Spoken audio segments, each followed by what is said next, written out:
And this last story I think is a really interesting one. It's not the type of story you regularly see on the news or even read online. I mean, I read about it online, but it was just kind of an obscure article. Meet the guy. Who, me? Van Wilder. Wilder? Van Wilder. GLAD to meet you. Who puts the cool back into school.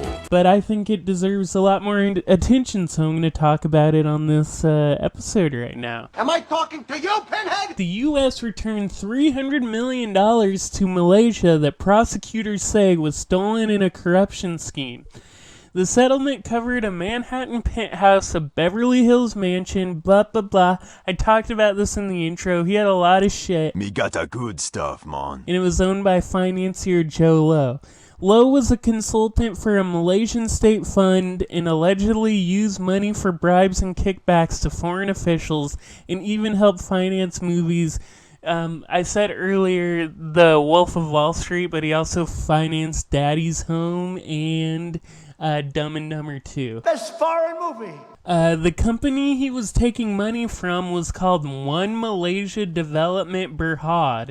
And interestingly, this came up on this very podcast recently. If you're a society show head, you remember when I talked about former Malaysian Prime Minister Mahathir resigning. Basically, Mahathir was the longtime Prime Minister of Malaysia from 1981 to 2003.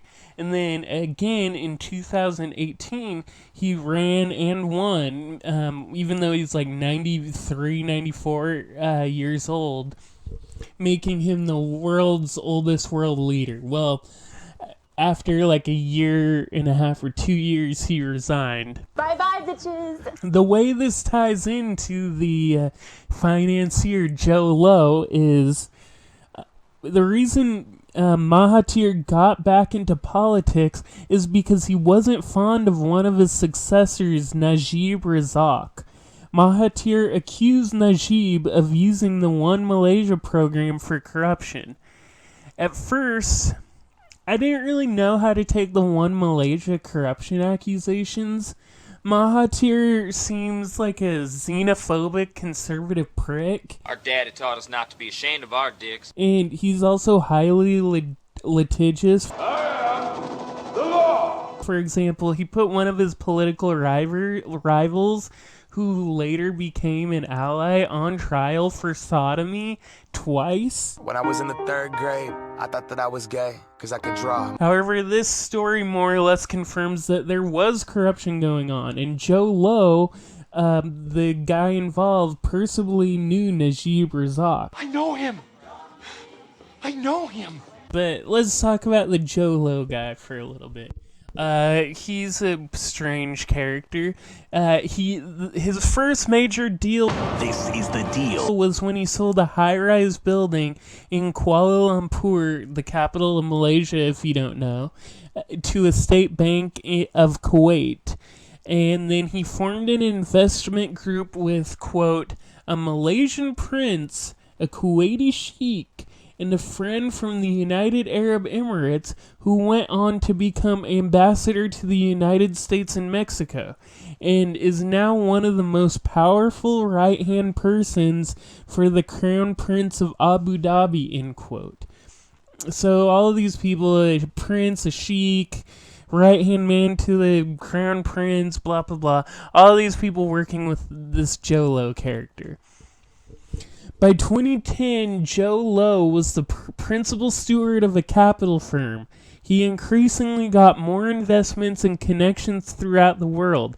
He helped establish Red Granite Pictures, which is the Hollywood production company that funded Wolf of Wall Street, Daddy's Home, Dumb and Dumber 2. And there's more if you want to look them up, but those were the three that stood out to me. So many great movies. Some more interesting things about him. Jho Low has a Cyprus citizenship, and he was also accused of electioneering for Najib Razak by holding a massive concert in Malaysia for him, but indirectly. It was free too, but it was very clearly a ploy.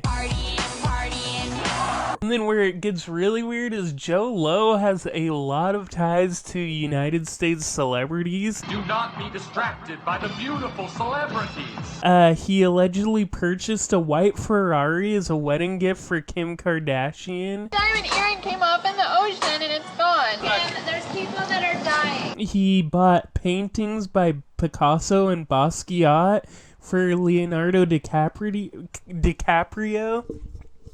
And he gave $8 million worth of diamond jewelry to Amanda Kerr. What I was reading said Leonardo DiCaprio and Miranda Kerr already gave that stuff back, but Kim Kardashian has not given the car back.